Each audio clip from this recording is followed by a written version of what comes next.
Ang likot mo naman. Ay nako, baka ikaw ang unahin ko dyan eh. Ano ka ba, Santino? Akala ko ipapatikim mo pa yan sa akin. Ay, pasensya na boss. Napakalikot kasi. Siya nga pala, ikaw nang bahala rito. Tatalian ko na lang ang bibig nito para hindi magingay. Sige, basta igapos niyo yung matanda, pati yung asawa, at isama mo na rin yung bata. Mabait naman ako. Hindi ko hahayaan na magkahiwa-hiwalay sila. Kaya mas magandang makita na sama-sama silang mamamatay. Taon 2013. Leyte. Tanghaling tapat, tirik na tirik ang araw at parang sinasakal ng init ang buong paligid. Naglalakad si Fatima sa pilapil, bit-bit ang balde ng tubig na galing sa poso. Sa di kalayuan, tanaw niya ang amang si Casio sa palayan, nakasombrero, pawisan at nakatuon ang isip sa pagbubungkal ng lupa. Ilang distansya lang ay naroon din sa gilid ng kanilang bahay kubo ang kanyang inang si Susan na abala sa pagtatabas ng kangkong habang karga ang bunso niyang kapatid na pilit na pinapaidlip ng babae. Huminto si Fatima sa malaking puno ng mangga at doon ay nagpahinga ng kaunti. Ilang minuto lang nakita niya ang kanyang ama na papalapit, bit-bit ang kanyang itak. Magpahinga muna kayo, Tay. Ay, sobrang init ngayon. Halos lahat ng tanim natin ay nalalanta na ang mga dahon. Yung lupa naman, ay nako, tuyong-tuyo na rin. El Niño naman po kasi, Tay. Pero hayaan nyo, marami na naman ako naipong tubig. Gamitin na lang natin yon para diligan yung mga pananim. Bukas dapat maani na natin yung mga kamatis. Tumawag kasi yung buyer kanina. Kukunin na raw nila sa Lunes.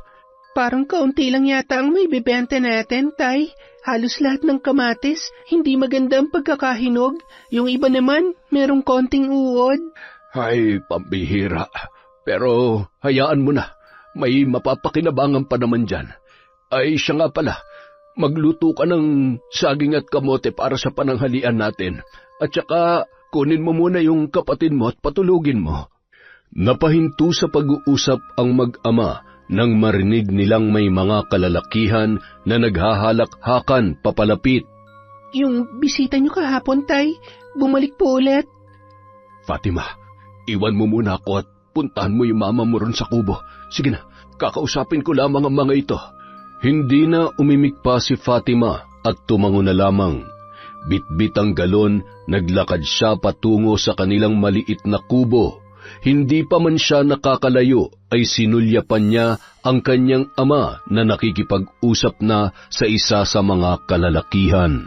Samantala, kausap ni Casio ang mayamang negosyante na si Don Ramil, habang ang kasamahan naman ng lalaki ay tumitingin-tingin sa paligid at sinusuri ang lupain. Ayaw mo talaga, Tay Casio? Milyon ang alok ko sa'yo. Sa perang yun, makakapagsimula ka na ng bagong buhay. Komportable, may kotse, may kuryente, at may aircon pa. Pasensya na, Don Ramil, ha? Kahit triplehin mo pa yung ibabayad mo, hindi ko talaga ibebenta tong lupang ito. Kaya sana'y maintindihan ninyo. Sa totoo lang, hindi talaga tayo nagkakaintindihan dito Alam kong wala kang pinag-aralan, kaya hayaan mo kong ipaintindi sa'yo kung ano ang pinupunto ko. Oo, wala nga akong pinag-aralan. Pero hindi ibig sabihin nun ay wala na akong paninindigan at prinsipyo. Ay, itong tandaan mo, Don Ramil. Hindi matutumbasan ng pera ang lupain ito. Dito sa lugar na ito ako pinanganak, nagkamalay, lumaki, nagkaasawa, at higit sa lahat, dito na ang buhay ko. Kaya ang mabuti pa umalis na kayo dahil wala kayong mapapala sa akin. Ay, nako, Tay Casio. Alam mo kung anong problema sa inyo? Kontento na kayo sa buhay na ganyan. Wala namang masama kung aasenso ka kahit papano. Hindi ka ba naaawa sa pamilya mo? Sa mga anak mo? Kahit anong sabihin nyo, hindi nyo talaga ako mapipilit. Kaya, pasensya na talaga. Ay, ganyan talaga pag hindi nakapag-aral sarado ang isip. Kasi kung ako ang nasa kalagayan mo, matagal ko nang ibinenta ang lupang ito. Hindi ka ba nagsasawa sa buhay magsasaka? Sa kakarampot na kita mula sa mga pananim? Sa pagbubungkal ng lupa? Ay, ewan ko ba sa inyo? Hindi ko alam kung matigas lang ba ang ulo nyo o hindi kay mga kulang-kulang kayo. Ay, nako. Oo, mahirap lamang kami. Pero hindi ibig sabihin nun, wala na akong karapatang tumanggi. At hindi rin ibig sabihin nun na pwede mo akong bastos-bastusin. Tay Casio, huwag ka na magmataas. Sa totoo lang, maswerte kang at may kagaya kong handang bumili ng pinandidirihan ng iba. Sa panahon ngayon, sino pa ba may gusto sa bukid? Tumingin ka nga sa sarili mo. Kulubot, sunog sa araw, at mabaho ang kamay. Pero tumatanggi ka sa alok na milyon? Laitin mo na ako't lahat, sige. Pero hindi mo mabibili ang paninindigan ko. Paninindigan? Grabe naman yan. Itong isipin mo, Tay Casio, ha? Sa panahon ngayon, mas may pakinabang ang resort kesa sa taniman. Ano? Ibenta mo na kasi. Mukhang yang isip mong sarado, Don Ramil. Hindi ka kasi nakakaintindi ng salitang hindi ko ibebenta ang lupa ko. At saka, kung gusto nyo talagang magpatayo ng resort, maghanap na lang kayo ng ibang lugar. Ay, sige. Pero ito ang tandaan mo, hindi ako basta-basta sumusuko. Tingnan natin yung tibay mo, baka pagsisihan mo yan sa bandang huli. Ang mabuti pa'y umalis na lamang po kayo. Baka pag hindi ako nakapagtimpi ay makatikim kayo nitong itak ko. Isang itak mo? Ano naman ang magagawa sa akin yan? Ikaw, isang bala ka lang. Pinagbabantaan mo ba ako? Ay, hindi. May sinasabi ba ako? Ay, nako, makaalis na nga. Pero, tandaan mo, Mang Casio, ha? Pasasaan ba't mapapasakin din ang lupang ito? Tumatawa pang naglakad papalayo ang lalaki at tinawag ang mga tauhan na abala pa rin sa paglilibot sa paligid. Hindi naman maiwasan ni Mang Casio na magalit dahil sa pangmamaliit nito sa kanya. Tiningnan niya pa ang mga yon ng papalayo at nang masiguro na wala na ang mga kalalakihan ay bumalik na siya sa kanilang kubo. Pagkarating niya ay nakaupo sa hapag si Susan at si Fatima habang tahimik nang inunguya ang kinakaing kamote. Nang makita siya ng dalawa ay bigla itong nag-usisa. Hindi na lamang umimik si Mang Casio at tahimik na sinaluhan ang mag-ina sa hapagkainan. Sa pagkakataong yun, hindi niya maiwasang isipin ang alok ni Don Ramil, ang malaking halaga na maaaring makapagpaahon sa kanila sa kahirapan. Ganoon pa man, hindi niya kayang ipagkanulo sa ibang kamay ang lupaing pamana ng kanyang mga magulang. Malalim ang buntong hininga niya nung mga sandaling yon. Walang salita ang lumalabas sa bibig hanggang sa matapos na lamang silang kumain. Ilang minuto lang ang nakalipas ay bumalik na siya sa palayan at patuloy sa pagbubungkal ng lupa.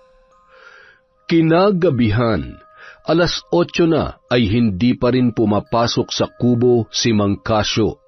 Nakaupo lang siya sa maliit na upuan sa ilalim ng puno ng mangga. Dahil sa ikinikilos niya ay kinausap siya ng kanyang asawa. Casio, gabi na. Pumasok na tayo sa loob. Ay, mauna ka na lang. Siya nga pala, ang mga bata. Tulog na. Tapatin mo nga ako. Ano ba talaga ang problema? Yun na nga. Ito talagang lupa natin dito ang natitipuhan ni Don Ramil. Maganda raw kasi ang lugar na ito para magtayo siya ng resort. Nagkasagutan nga kami kanina dahil ayaw ko talagang ibenta at isuko tong pinamana sa akin ni na amang at inang.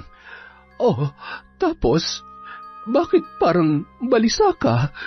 Iniisip ko kasi yung milyon na iniaalok niya sa atin. Abay, malaking halaga rin kasi yon. Casio, tumingin ka nga sa akin. Aanhin natin ang pera kung hindi naman tayo masaya. Aanhin natin ang milyon kung sa bawat araw ay mabubuhay tayong may lungkot at panghihinayang. Itong lupain na ito, dito tayo nagsimula at ito ang bumubuhay sa atin. Ang iniisip ko lamang naman ay ang kinabukasan ni na Fatima at Ian. Makakapag-aral sila at magkakaroon ng magandang trabaho, yung malayo sa bukid, at hindi magiging katulad ko na isang hamak na magsasaka lamang. At saka ikaw, bata ka pa, gusto kong mabigyan ka ng maginhawang buhay. Hindi yung ganito na nagbababad sa init ng araw at nagbabanat ng buto para lamang meron tayong makain sa pang-araw-araw. Salamat kung iniisip mo ang kapakanan namin, pero tinanong mo na ba kami kung gusto rin namin yan? Kontento na ako sa kung anong meron tayo ngayon, Casio. Kaya sana huwag mo nang isipin yan masyado. Hindi ba sumasagi sa isip mo na makakakain na kayo ng masasarap na pagkain? Mapupuntahan nyo na yung mga lugar na nasa dyaryo nyo lamang nakikita. Mabibili nyo na rin ang mga bagay na gusto ninyo. At higit sa lahat, makakaahon na tayo sa kahirapan. Ang tanong, hahayaan mo bang mawala ang lupang ito? Handa ka bang isakripisyo ito para sa mga anak mo? Ay, hindi ko alam, Susan. Basta para sa akin, dito ang buhay ko at ayaw kong mawala ito sa atin. Hindi ko kayang makita na sisirain nila ang palayan para lamang patayuan ng resort. Basta ako, kung ano ang desisyon mo, susuportahan lamang kita. Ay, gulong-gulo na talaga ang isip ko. Basta bago ka magdesisyon, ipaalam mo muna yan sa mga anak mo, ha? Ay, sige. Bukas na lamang. O siya, pumasok na tayo sa loob. Tumayo na si Susan at nauna nang pumasok sa loob. Sumunod naman si Casio na balisa. Bumuntong hininga ang matanda at paika-ikang naglakad papasok sa loob ng kubo. Samantala, prenteng nakaupo si Don Ramil sa sofa habang hawak-hawak ang basong naglalaman ng alak sa kaliwang kamay. Nakatingala ang lalaki sa kisame at nag-iisip ng paraan kung paano mapapaalis sina Casio at ang pamilya nito sa lupa na kanyang natitipuhan para patayuan ng resort. Katapat naman ng lalaki ay si Santino na kanyang pinaka-pinagkakatiwalaan. Boss, anong plano? Wala pa. May suggestion ka? Meron ako naiisip. Ewan ko lang kung approve sa inyo ito. Ano yon? Sirain natin yung mga pananim nila o di kaya putulin natin yung hose na daluyan ng tubig. Paano naman natin gagawin yan? Baka sumabit tayo. Papalabasin lang natin na parang natural lang na nangyari. Basta, magtiwala lang kayo sa akin, Don Ramil. Ako ang bahala. Sige, pwede. Basta hindi tayong paghihinalaan, ha? Siguraduhin mo lang, Santino. Baka matulad lang yan sa dati na nahuli yung mga pinagtrabaho ko. May balak pa naman akong tumakbo bilang mayor sa susunod na eleksyon. Kaya dapat iwas-iwas tayo sa mga kontrobersya. Huwag kang mag-alala, Don Ramil. Walang aberyang mangyayari. Bukod pa ron, hindi kayo dapat matakot. Nasa panig naman natin yung mga politiko eh. Tulad na lang nung sumabit tayo nung 1 taon. Binayaran mo lang yung kapitan. Naging okay na, di ba? Oo naman. Pera yun eh. Sige, basta siguruhin mo lang na hindi ako ang pagbibintangan ng Casio na yon. Ngumisi na lamang si Ramil sa naging suhestyon ng kanyang kanang kamay. Sa pagkakataong yun, iniisip niya na ang magiging reaksyon ng matanda. Ilang segundo lang napahalakhak siya at nilagok ang alak. Buo na ang kanyang desisyon na paalisin si Mang Casio sa lugar na yon. Ang lupa kasi na kanyang natitipuhan ay may magandang tanawin. Kung magpapatayo siya roon ng resort, tiyak na dadagsain yon ng mga turista. Hindi lang yon dahil balak niya rin na magkaroon ng pasugalan o kasino. Kinabukasan, 4:00 pa lamang ng umaga ay gising na si Fatima. Pabalik-balik siya ng igib. Iniipon niya ang tubig sa mga drum para yon na ang gagamitin sa pagdidilig ng mga pananim. Mga 5:00 ay nagpahinga muna ang dalaga at ilang minuto lang ay nagsaing na siya. Oh, ang aga mo naman yatang nagising, anak. Tay, magandang umaga po. Buti gising na kayo. Marami na po pala akong naipong tubig sa drum. Gamitin niyo na yun pandilig sa mga halaman. At saka, hindi ba't ngayong araw din tayo mag-aani ng kamatis? Kasi bukas kukunin na yun ang buyer natin. Oo, ngayon nga. Buti pinaalala mo. Muntik ko nang makalimutan. Siya nga pala. May sasabihin pala ako sa'yo. Ano po yun, Tay? Paano kung magkaroon tayo ng milyon? Anong una mong gagawin? Ano ba namang klaseng tanong yan, Tay? Siyempre, una talaga sa lahat, bibili tayo ng malaking bahay. Yung tig-iisa tayo ng kwarto. Tapos, magpapakabit tayo ng kuryente. Bibili rin ng ilaw, ng ref, at ng maraming lamang iba't ibang pagkain, electric fan, at kung pwede, aircon. Ano pa? Bibili rin ako ng maraming damit. Ito kasing bestida ko, paulit-ulit na lang at marami ng butas. Pero kahit ganon, Tay, hindi po ako nagre-reklamo, ha? Sige lang. Ano pa ang gusto mo? Libre lang naman ang mangarap, Tay, no? Sige, itutodo ko na. Gusto ko magkaroon ng cellphone, yung touchscreen. Keypad lang kasi ang meron tayo eh. Ano pa ba? Gusto ko rin magkaroon ng sapatos at sandals. Wala pa kasi ako nun eh. Kasi pinagtsatsagaan lang natin tong tsinelas natin na ilang ulit ng kinabitan ng alambre para lang maayos. Basta, marami pa, Tay. Ayaw mo bang mag-aral? Gusto ko rin makapagtapos ng pag-aaral para magkaroon ako ng magandang trabaho at mabigyan kayo ng maginhawang buhay. Kasi, Tay, kung aasa lang tayo sa pera, mauubos din yun. Kaya mas mabuti talaga may trabaho. Nakuha niyo po ba? Ang hirap kasi ng paliwanag eh. Tay, okay lang po ba kayo? Bakit po kayo umiiyak? Ayos lamang ako. Napuwing lang. Sigurado po ba kayo? Ano pong problema, Tay? Gusto mo talaga ang mga yon? Ang alin po? Yung mga sinabi mo kanina. Oo naman po. Sino ba naman ang ayaw nun? Pero, syempre, mas gusto ko na kasama kayo sa mga pangarap ko. Yung mga bagay na yun, Tay, temporary lamang po yun. Pero yung pamilya, panghabang buhay. Napakabait mo talagang bata ka, oo. Sobrang saya ko kasi meron akong anak na kagaya mo. Tay, sabihin niyo nga sa akin, ano po ba talagang problema ninyo? Ay, kahapon kasi. Sige lang po, ituloy niyo lang po. Naalala mo yung mga pumunta ritong lalaki? Opo, bakit po? Mayamang negosyante yung isa sa mga kalalakihan na nagpunta rito.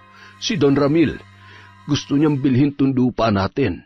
Hindi lang yon, kasi yung palayan at taniman natin ay mawawala dahil magpapatayo siya ng resort at restaurant dito. Nagpupumilit nga siya kahapon kinukumbinsi ako na ibenta ko na agad sa kanya itong lupa. Ay nako, wag Tay, hindi po ako papayag. Paano na lang yung mga kasamahan natin dito? Yung mga nakikisaka sa lupa natin? Kung ibebenta natin to, saan sila pupunta? Hindi naman pwedeng basta dumito na lang sila. Tiyak paalisin sila ng bagong may-ari.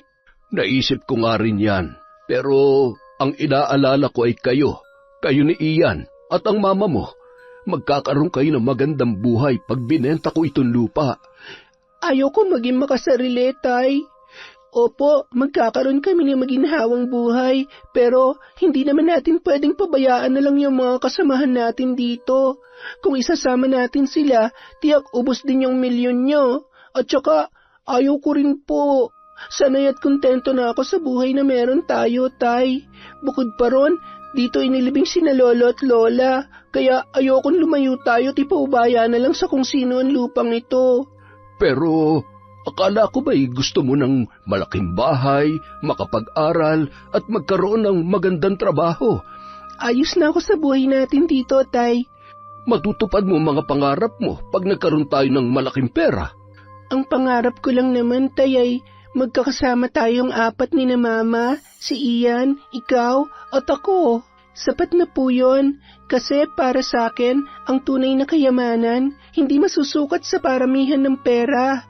Dapat nating tandaan na ang pamilya mas mahalaga sa mundong ito. Tama yan. Masaya ko kasi lumaki kang may mabuting puso at may malasakit sa ibang tao.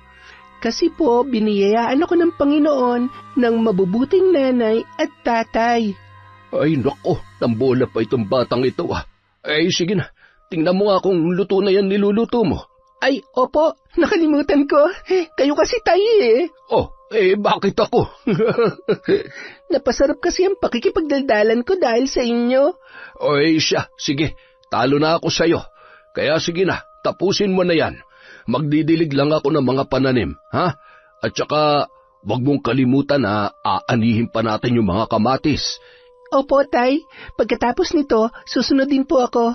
Iniwan na ni Casio ang anak at nagtungo sa likod ng kubo para kumuha ng tubig sa drum at gamitin pandilig sa mga pananim. Bit-bit ang balde.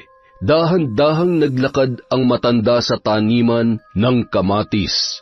Napakunot noo siya nang makitang parang binunot ang ugat ng mga pananim at ang mga dahon ng mga yon ay unti-unti nang nalalanta. Ang bunga naman ay parang inapakan at halos wala nang mapakinabangan dahil puro durog at pisak na. Agad namang nagsisigaw si Casio at tinawag si Fatima. Bakit po, Tay? Ay, hala! Diyos ko po! Tay! Anong nangyari dito? Hindi ko alam. Magdidilig lang sana ako pero yan ang naabutan ko. Paano na ito? Hindi na mapapakinabangan ng mga yan. Baka pinakawalan ng mga kasamahan natin dito yung kalabaw nila. Hindi. Hindi ang kalabaw may gawa nito, kundi tao. Sino naman po ang gagawa niyan? Wala tayong ebidensya para mambintang, pero kutob kong may binayaran si Don Ramil para gawin ito. Bakit niya naman po gagawin yan, Tay? Balita ko kasi, pag may gusto yung lalaking yun, hindi niya titigilan hanggat hindi niya nakukuha. Kaya siya talaga may pakanaan ito. Pero ang iniisip ko, paano na to? Wala na tayong maibebenta sa buyer natin bukas. Huminahon po muna kayo, Tay. Tingnan muna natin baka may mapakinabangan pa tayo. Sige lang. Pero nakasisiguro ko na wala na talaga. Hindi lang nila basta sinira ang kamatisan natin, kundi ninakawan din. Parang kalahati ng pananim nating kamatis ay nawala. Wala pa lang kasing sama ang Don Ramil na yon. Hindi niya ba naisip na mahirap lang tayo? At itong mga to lang ang pinagkakakitaan natin? Hindi na umimik pa si Casio at inilibot ang paningin sa paligid. Kahit sa ang anggulo tingnan, halos yumuko na ang mga pananim niyang kamatis at wala ng kabuhay-buhay. Napakamot na lamang sa ulo ang matanda dahil sa mga nangyari ng umagang yon. Ilang saglit lang ay tinawag niya si Fatima at sabay silang naglakad pabalik sa kanilang kubo. Napakamot noon naman si Susan nang makita ang mag-ama. Halos hindi maipinta ang pagmumukha ng dalawa dulot ng mga pangyayari. Oh, bakit ganyan ang mukha niyo? Anong problema? Tulog pa po ba si Ian? Dumede lang yan saglit sa akin kanina tapos natulog ulit. Ay, siya nga pala. Ano nangyayari sa inyo? Ganyan yung mga pagmumukha ninyo. Sa loob na lang po muna ako, Nay. Kayo na lang po muna ni Tatay yung mag-usap. Magtatanong pa sana si Susan sa anak pero tinalikuran na siya ng dalaga. Napatingin naman ang babae sa asawa na parang wala sa sarili. Casio, ano nangyari at nagkakaganyan kayo? Yung kamatisan natin parang binagyo. Kanina lang pumunta ako ron para simulan sana yung pag-aani pero wala na. Hindi na mapapakinabangan ng lahat. Sayang yung kikitain natin doon. Mga 5,000 sana. Pero wala na. Hayop naman kasi may gawa no. Mga walang hiya. Diyos ko, paano na yan? Hindi ba't kukunin na yan ng buyer natin bukas? Oo nga, pero tatawagan ko na lamang siya mamaya at sasabihin na hindi na matutuloy. Sino kaya may gawa nito? Wala na ba talagang natira kahit mga 10 kilo man lang? Wala na talaga. Pero alam mo, may hinala ako na si Don Ramil ang may kagagawan nito. Yung lalaking yon? Bakit niya naman magagawa yan? Gagawa at gagawa siya ng paraan para lang mapaalis tayo rito at ibenta sa kanya ang lupa. Baka naman nagkakamali ka lang. Paano kung mga kambing lang yon at kalabaw ng mga kasamahan natin dito? Imposible naman yan. Hindi naman pinapabayaan ng mga tao rito sa atin yung mga hayop nila. Basta, kutob ko, si Don Ramil talaga may kagagawan. Manahimik na lamang tayo. Baka makarating pa ito sa kanya at baka mas lalo niya pa tayong gipitin. Sayang naman kasi yung kikitain natin doon. Pera na sana, pero naging bato pa.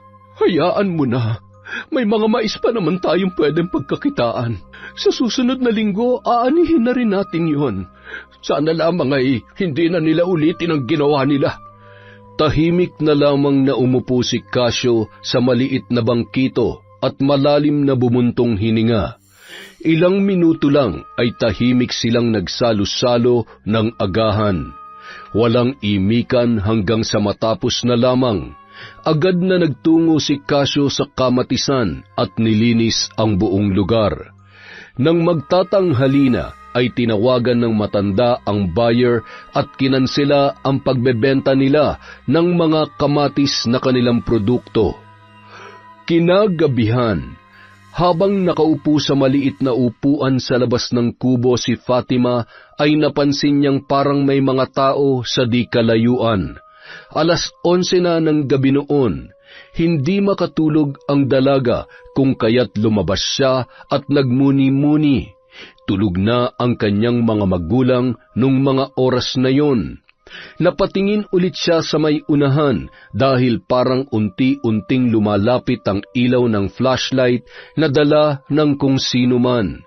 Sa pagkakataong yon, napaisip si Fatima, walang mga tao sa lugar nila na gumagamit ng ganoong klaseng ilaw sapagkat ang nakagawian nila ay ang gasera o di kaya ay kandila. Dahan-dahan namang pumasok ang dalaga sa loob ng kubo at ginising ang kanyang ama na mahimbing na natutulog. Tay, gising. Oh, anak, gabi na. Bakit? Natatay ka ba? Magpapasama ka? Hindi, tay. Basta bumangon ka saglit. Bilisan mo. Bakit nga ba? Parang may mga tao rin sa unahan. Sigurado ko hindi yung taga rito. Ano? Abay, baka kung ano na naman ang gagawin nila sa mga pananim natin. Magbabayad sila sa akin kapag nahuli ko sila. Nagmamadaling bumangon si Casio at agad-agad na lumabas.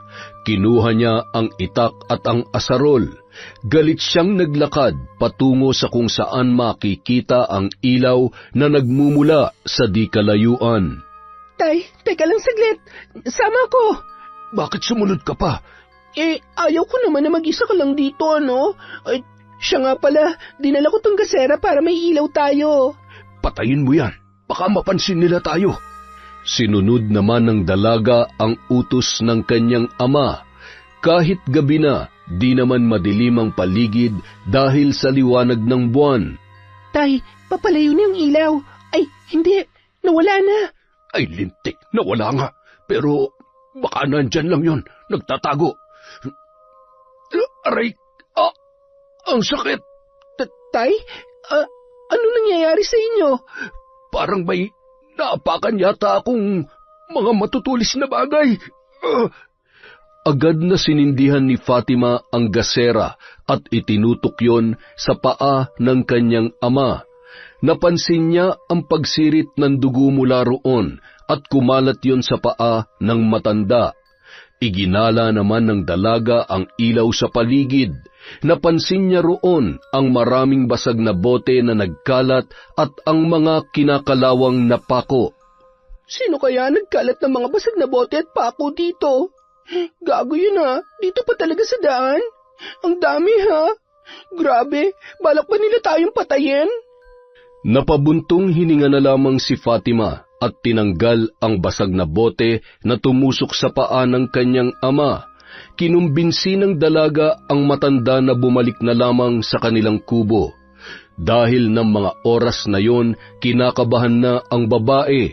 Baka sunggaban sila ng kung sino man. Inalalayan niya si Mang Casio na paika-ika habang naglalakad. Teka, saglit lang. Tingnan mo nga. Baka may ginawa na naman sila sa mga pananim natin. Ano ka ba, Tay? Bukas na natin isipin yung mga pananim. Ang importante, magamot yung sugat nyo. Bakit kasi hindi kayo nagsuot ng tsinelas Ayan tuloy. Hindi na lamang sumagot ang matanda sa mga sinabi ng kanyang anak. Dahan-dahan silang naglakad pabalik sa kubo. Pagkarating ay agad na ginising ng dalaga ang kanyang ina. Bakit pa kasi nagpunta kayo roon? Alam niyo namang delikado, lalo na't gabi na. Hindi naman kasi namin inaasahan yon, Nay. At saka, walang hiya yung nagkalat ng basag na bote ron, tsaka mga pako. Oh, sige na. Mag-init ka na lang ng tubig. Lagyan mo ng dahon ng bayabas, At saka, pakikuha nga yung langis dyan sa may altar. Sinunod naman ni Fatima ang utos ng kanyang ina. Pagkatapos ay kumuha na siya ng dahon ng bayabas at pinakuluan ng mainit na tubig. Nang makita niyang ayos na, ay kanya yung inilagay sa balde. Dinala yon ng dalaga at ibinigay sa kanyang ina. Eto na po, Nay. Pakilagyan mo ng medyo malamig-lamig na tubig para hindi masyadong mainit. Ayos na po yan, Nay. Nilagyan ko na po. Oh, Casio. Ilagay mo sa loob ng balde ang paa mo para matanggal yung impeksyon at malinis yan sugat mo. Sinunod naman yon ng matandang lalaki. Napasinghap pa siya nang mabasa ang kanyang paa.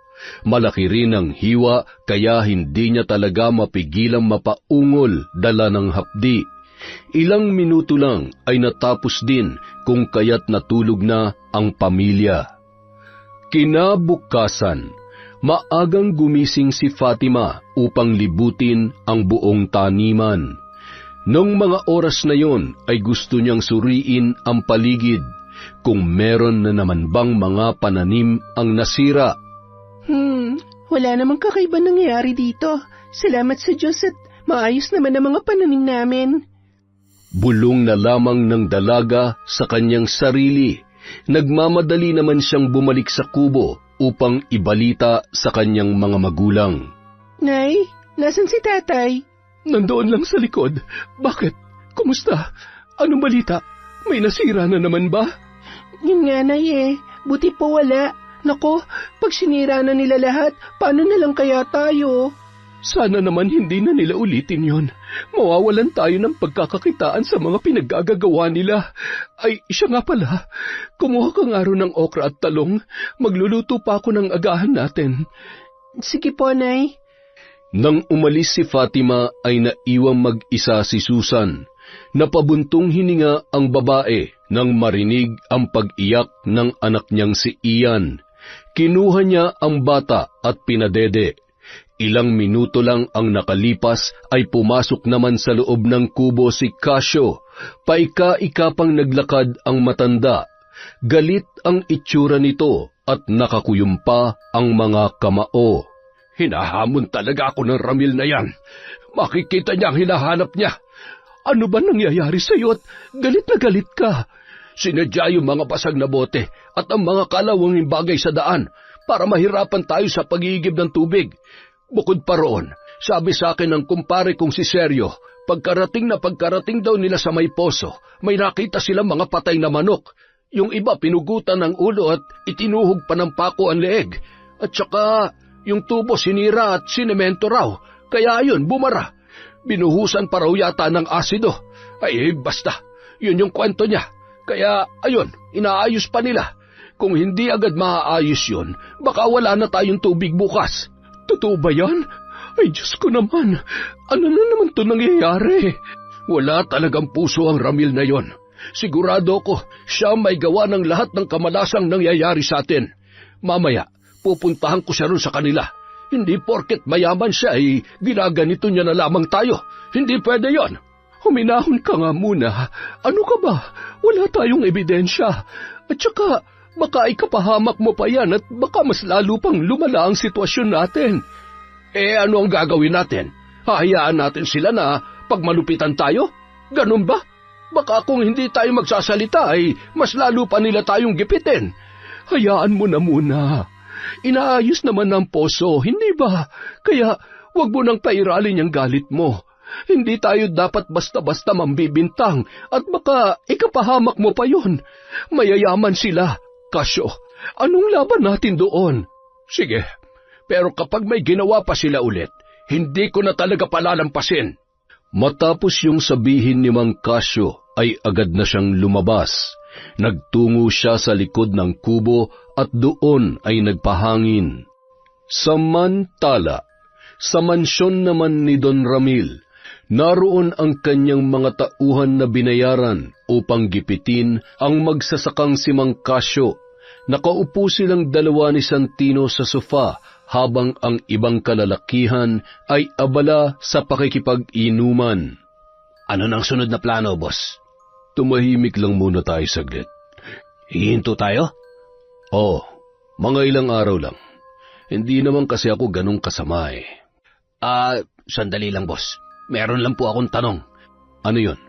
Bakit pa natin pipilitin yung matanda na ibenta sa atin yung lupa? Pwede naman tayo maghanap ng iba. Pero, naguguluhan lang ako Handa ka ba talaga magbayad ng milyon-milyon sa magsasakang yun? Ano ka ba? Wala yung pinag-aralan. Pwede naman natin bigyan ng peking pera o di kay cheque yun. Yun naman pala mas mabuti pa siguro kung gamitan na lang natin ng dahas. Tutukan ng baril kung pwede. Masyado pa maaga para sa bagay na yan, Santino. Bakit pa kasi pinapatagal niyo pa, boss? May madali namang solusyon. Hindi na umimik pa si Don Ramil at nilagok na lamang ang isang baso ng alak. Magkabilaan namang lumapit ang mga bayarang babae na pilit idinidikit ang kanilang sarili sa lalaki. Makalipas ang 1 linggo, walang anumang kababalaghan ang nangyari sa bukid ni Mang Kasyo. Naayos na ng mga tao roon ang nasirang poso, kung kaya't maayos na ang daloy ng tubig. Gayunpaman, gumaling na rin ang sugat ng matanda, kaya bumalik na siya sa pagbubungkal ng lupa. Natutuwa siya sapagkat wala ng mga di inaasahan na mga pangyayari. Sa madaling salita ay wala na ang mga kamalasan. Si Fatima naman ay abala sa paghahakot ng tubig. Sa sobrang init kasi ng panahon, ang mga pananim nilang gulay ay unti-unting lumalaylay ang mga dahon at ang mas malala pa ay inuuod ang mga bunga. Napahinto ang dalaga nang makitang papalapit sa kanya ang kanyang ama. Tay, tanghali na. Uwi na po muna tayo. Tara na. Sabay na tayong bumalik sa kubo. Akin na yung balde. Ako na magdadala. Wag na po, Tay. Ako na to. Siya nga pala. Sinabihan niyo na po ba ang mga kasamahan natin dito na aanihin na bukas yung mga mais? Alam na nila yon. Agahan mo na lang ang gising mo bukas para marami tayong maani sa parte natin. Hindi na lamang umimik pa si Fatima. Tanging pagtango lang ang kanyang itinugon. Inilagay niya sa likod ng kubo ang balde kung saan naroon din ang mga drum. Pinainom niya ng tubig ang kanilang aso at manok bago pumasok sa loob ng kubo. Wala namang nangyari sa buong araw. Ganoon lang, matapos ang tanghalian ay bumalik ulit sila sa trabaho. Kinagabihan, pagsapit ng 9:00 ay tulog na ang mga tao sa lugar. Sa di inaasahan ay biglang nagliyab ang apoy sa maisan at madali yung kumalat. Kaya naman halos lahat ng pananim ay nasunog. Nagising naman si Fatima dahil sa biglaang pagsakit ng kanyang tiyan. Agad siyang lumabas ng kubo at naghanap ng dahon ng malunggay para sana initin at ilagay sa kanyang tiyan.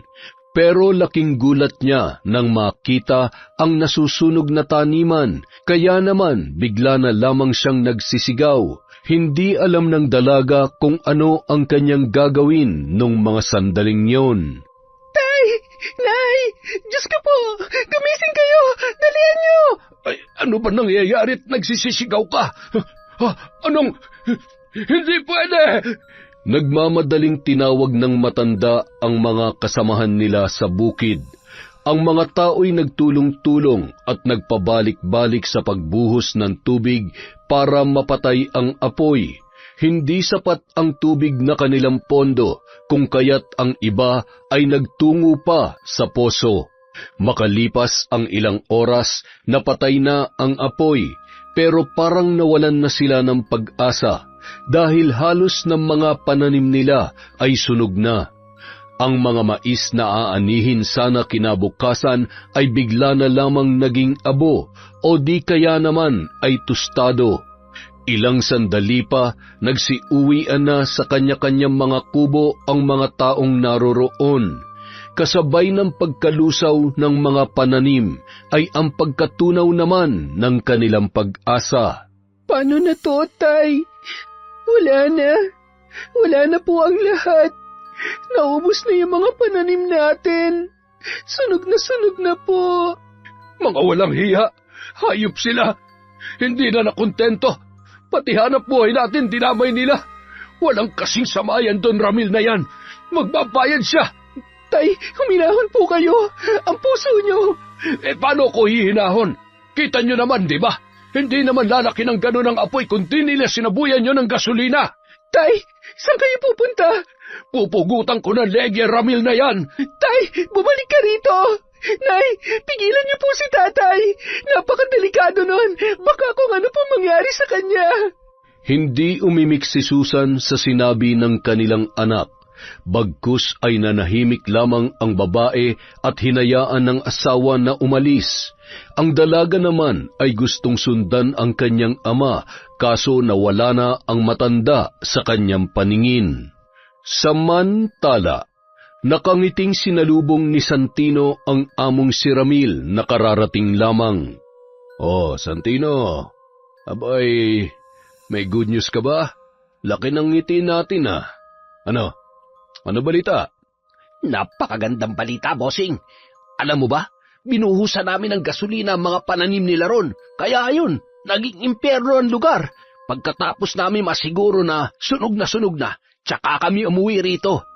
"Oh, tapos, pati ba kubo nila sinunog mo?" Yun lang. May susunod pa naman, bossing. Ay, sayang naman. Sana sinunog nyo ng lahat para wala ng problema at nang wala na rin makapigil sa atin sa pagpapatayo ng resort.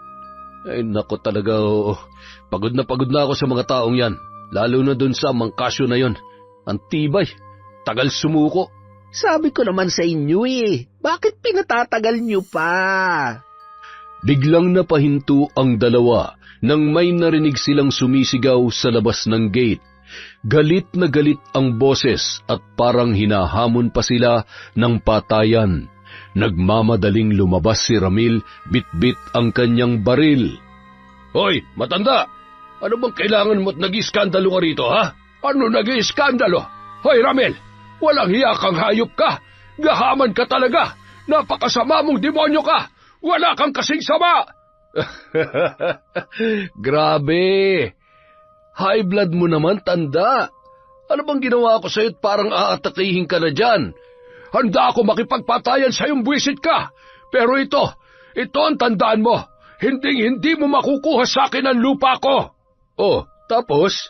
Anong pakialam ko sa lupa mo? Ano ba? Nakakahiya ka. Nagmumukha kang taong grasang nagwawala rito. Umalis ka na. Ikaw ang nakakahiya. Ang itim ng budhi mo. Ano, masaya ka na? Wala na kaming hanap buhay dahil sa iyong leche ka. Hoy, tigil-tigilan mo yung pambibintang mo, wala kang ebidensya. Huwag ka na magmaang-maangan. Ikaw may gawa ng lahat ng mga kamalasan sa lugar namin. Ano, kontento ka na? Kontento? Hindi pa. Nagsisimula pa lang ako eh. Kung ganon, magtuos na labang tayo. Oops, ilayo mo yung itak mo. Napakadumi eh. At saka, wag mo nga hawakan yung gate, baka mamantsahan mo oy. Ayoko pa namang mag-amoy putik yan. Ay nako, duwag ka talaga. Wala kang ebidensya sa mga nangyari. Kaya kung ako sa'yo, uuwi na lang ako o di kaya ay isusuko ko na lang yung lupa ko para wala ng gulo. Ayos yung ganon, hindi ba? Ang kitid din kasi ng utak mo eh. Ipapakulong kita. Subukan mo, baka ikaw pa makulong. Nang bibintang ka ng mga bagay na wala namang katotohanan. Magsasalita pa sana si Mang Casio, pero bigla na lamang siyang tinutukan ng baril ni Don Ramil. Nanigas ang matanda sa kanyang kinatatayuan at parang umurong ang kanyang dila nung mga sandaling yun. Buti pa umuwi ka na sa inyo bago dumanak ang dugo rito. Pwede kitang isako at kailanman ay wala nang makakaalam sa pagkamatay mo. Gusto mo ba yon? Tanging pag-iling lang ang naging tugon ni Mang Casio sa lalaki at agad na naglakad ang kanyang mga paa papalayo sa lugar na yon. Hindi niya alam kung anong mararamdaman niya nung gabing yon. Wala sa sariling bumalik sa bukid ang matanda. Sa panginginig ng kanyang mga paa ay bigla na lamang siyang bumagsak sa lupa. Samantala, paulit-ulit na bumuntong hininga si Fatima habang walang tigil na sumusulyap sa daan patungo sa bayan. Nagdadalawang isip siya kung susundan ang ama o hihintayin na lamang. Pero ng mga oras na yun ay hindi mapigilang kabahan ng dalaga sapagkat ilang oras na ring nawawala ang kanyang ama. Nababahala siya sa kung anong nangyari sa matanda at sa sitwasyon nito. 4:00 na ng madaling araw ay wala pa rin yun, kung kaya't naisipan na lang ni Fatima na sundan ang kanyang tatay, pero napahinto siya nang matanaw na paparating na ang matanda at tila walang buhay na naglalakad. Tay, kumusta? Ano pa nangyari? Wala ako napala sa demonyong yon. Magtatanong pa sana ang dalaga pero iniwan na siya ni Mang Casio. Kinaumagahan, nagising sa pagkakaidlip si Fatima. Napagala siya ng paningin nang mapansing nasa labas pala siya ng kubo. Nagmamadali naman siyang tumayo at pinagmasdan ang nasunog na taniman. Ang dating kulay berde ay naging kulay abo. Kahit sa ang anggulo tingnan, wala nang makikita na pwede pang pakinabangan. Kung kakainin naman nila ang mga nasunog na gulay at mais, baka kung anong mangyari sa kanila, lalo na at sinabuyan yon ng gasolina. Ang nangyari ng umagang yon, nagtulong-tulong na lamang ang mga tao sa paglilinis. Sinuri nilang mabuti kung may maayos pa o kung may pwede pang magamit. Nay, ano pong niluluto nyo? Kamoteng kahoy. May nabungkal kasi sila kanina na pwede pang kainin. Kaya ito, niluto ko. Pagsasaluhan din natin ito mamaya. Ganun po ba? Siya nga po pala, Nay. Birthday po ni Ian bukas. Magdadalawang taon na po siya. Ano pong ihahanda natin? Saka na lang yung handaan na yan, anak. Pag nakabawi na tayo. Paano kung itinta ko yung mani? Pwede tayong kumita ron ng mga 200. Ayos din yon. Kahit paano ay makakabili tayo ng sardinas at bihon. Huwag na muna nating ipilit yung mga ganyan, Fatima. Ngayon kasi, parang nagsisimula tayo ulit. Sa pagtatanim, pagbili ng mga buto. Basta, pag maayos ng lahat, magpapahanda tayo. Hindi na lamang umimik pa si Fatima. Sinamahan niya na lamang ang nakababatang kapatid sa loob ng kubo. Himbing na himbing ang tulog noon nung mga oras na yon. Ang aliwalas naman na mukha mo, be. Ang sarap siguro maging bata. Walang pinoproblema. Ay, siya nga pala, birthday mo na bukas. Walang handaan na magaganap pero hayaan mo, pag nagkapera si ate, bibilhan kita ng tinatawag nila na cake tsaka ice cream. Ang sarap siguro noon, no? Magpapalitsyon din tayo, tapos magpapaluto ako kay nanay nung pansit na kulay pula. Hindi ko alam kung anong tawag doon eh, basta alam ko meron yung ketchup. Mahal na mahal kita, be. Sana mayaman tayo, no? Para hindi na natin kailangan magbabad sa init at magpakahirap. Ipagdasal mo, be, na sana balang araw mag-iba rin ang landas ng buhay natin. Umasenso sana tayo. Pagkatapos noon, bumuntong hininga na lamang si Fatima at hinalikan sa pisngi ang kanyang kapatid. Lumabas siya ng kubo at tumulong sa mga kasamahan. Ilang minuto lang, masaya nilang pinagsaluhan ang kamoting kahoy na luto ng kanyang inang si Susan. Samantala, paikot-ikot si Don Ramil sa sala habang nag-iisip ng paraan kung paano mapapaalis ang mga magsasaka sa bukid. Ano ba yan, boss? Umupo ka nga. Nahihilo ako sa iyo eh. Pwede ba mag-isip ka ng paraan kung paano mapapaalis yung mga hampas lupang magsasaka? Oh, iaasa mo na naman sa akin. Pag nagkaberya, ako na naman ang sisisihin mo. Hindi na. Dali na, huwag ka na magtampo. Mag-isip ka. Bilisan mo. Dispatchahin na nga natin yung may-ari ng lupa para wala nang problema. Ay, nako. Demonyo ka rin talaga, Santino, no? Bagay na bagay sa iyo yung pangalan mo. Sige na, basta siguruhin mo lang na mapapasa atin yung lupa, ha? Di ka ba sasama, boss? Kayo na lang, kayang-kaya nyo na yan. Ay, sayang. Balita ko pa naman may dalagang anak yung matandang yun. Baka gusto mong tikman. Akala ko ba si Mang Casio lang ang didispatchahin natin? Naku, napakahina mo naman, boss. Lahatin na natin. Ano ka ba? Baka magsumbong pa eh. Kaya, kung pwede, wala na tayong ititira sa kanila. Ang taba talaga ng utak mo. Napaisip si Don Ramil at humalakhak. Nung mga oras na yun, naiisip niya na ang muka ng matanda na nagmamakaawa. Kinagabihan, 9:00 ng gabi, tulog na ang mga tao sa bukid. Tahimik ang paligid at tanging mga insekto lamang ang maririnig. Nagtungo sina Ramil at Santino sa bukid kasama ang 2 lalaki. Pagkarating nila doon, agad nilang binuhusan ng gasolina ang buong palibot ng kubo. Tumahol naman ang aso na ikinagulat ng mga kalalakihan. Pero pinakain lang nila yon ng pandesal na may lason kung kaya't namatay din kaagad. Samantala, nagising si Fatima dulot ng paulit-ulit na pagkahol ng kanyang alagang aso, ang tanging kasakasama nila sa loob ng bahay. Nagmamadali siyang lumabas. Nagulat na lamang ang dalaga nang makita ang 4 na kalalakihan. May dala itong mga baril. Sisigaw na sana siya, ngunit agad na tinakpan ng isang lalaki ang kanyang bibig. Ang likot mo naman! Ano ba? Gusto mo ikaw unahin ko? Ano ka ba, Santino? Akala ko ba ipapatikim mo pa sa akin yan? Ay, pasensya na, boss. Napakalikot kasi. Siya nga pala.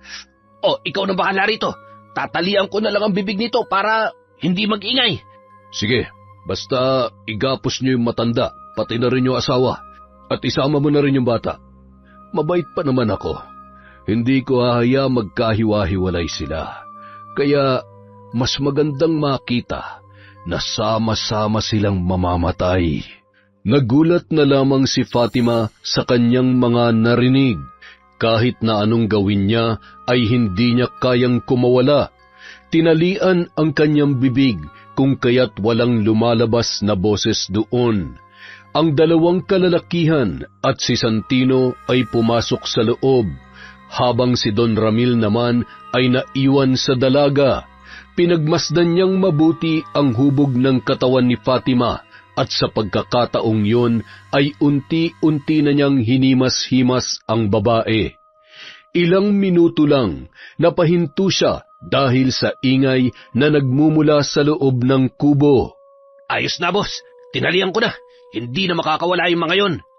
Matapos sabihin yon ni Santino ay agad namang pumasok si Ramil. Hila-hila ang buhok ng dalaga na namimilipit pa sa sakit. Bitawan mo ang anak ko, hayop ka!